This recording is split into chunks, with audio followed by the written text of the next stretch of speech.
Hello everyone, আসসালামু আলাইকুম। Welcome back to my channel. তোমাকে না ভালোবেসে আর পারছি না, ইংরেজি না শিখে আর পারছি না, আম্মুর সাথে কথা না বলে আর পারছি না। তো এই ধরনের সেন্টেন্সগুলো বলতে মাত্র একটি প্যাটার্ন ফলো করলেই আপনি হাজার হাজার বাক্য তৈরি করতে পারবেন। এই ধরনের সেন্টেন্স বলতে হলে স্ট্রাকচারটা হবে এরকম যে আই কান্ট রেজিস্ট প্লাস ভার্বের সাথে আইএনজি যোগ প্লাস সেন্টেন্সের বাকি অংশ।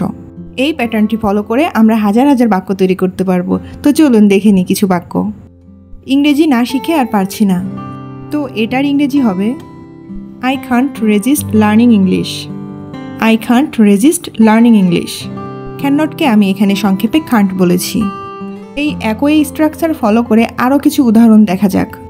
তোমাকে না ভালোবেসে আর পারছি না, তো এটার ইংরেজি হবে I can't resist loving you.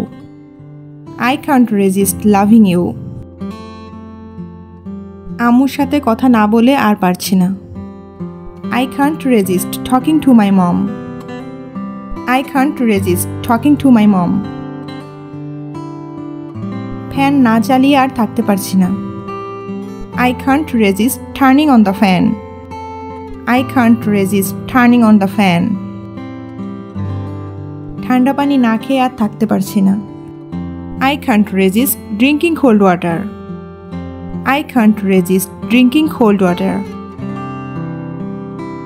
আমি বাজারে না গিয়ে থাকতে পারছি না। I can't resist going to market. I can't resist going to market. Spoken rules শিখতে নাহিদা আপুকে ফলো না করে আর পারছি না। এটার ইংরেজি কি হবে চলুন দেখে নিই। I can't resist following Nahida Apu to learn spoken rules. I can't resist following Nahida Apu to learn spoken rules. এইভাবে হাজার হাজার বাক্য তৈরি করা সম্ভব শুধুমাত্র এই একটা স্ট্রাকচারের মাধ্যমে। এই স্ট্রাকচার ফলো করে আমি কিছু বাক্য তৈরি করা দেখিয়ে দিলাম। তো এইভাবে আপনারা নিজেরা চেষ্টা করুন, বাক্য তৈরি করুন এবং কমেন্ট বক্সে সেটা কমেন্ট করে জানান। আজকের ভিডিও এখানেই শেষ করছি। যারা আমার চ্যানেলে নতুন তারা আমার চ্যানেলটিকে সাবস্ক্রাইব করে রাখুন এবং প্রতিনিয়ত আমার সাথে ইংরেজি শিখতে থাকুন। Thanks for watching.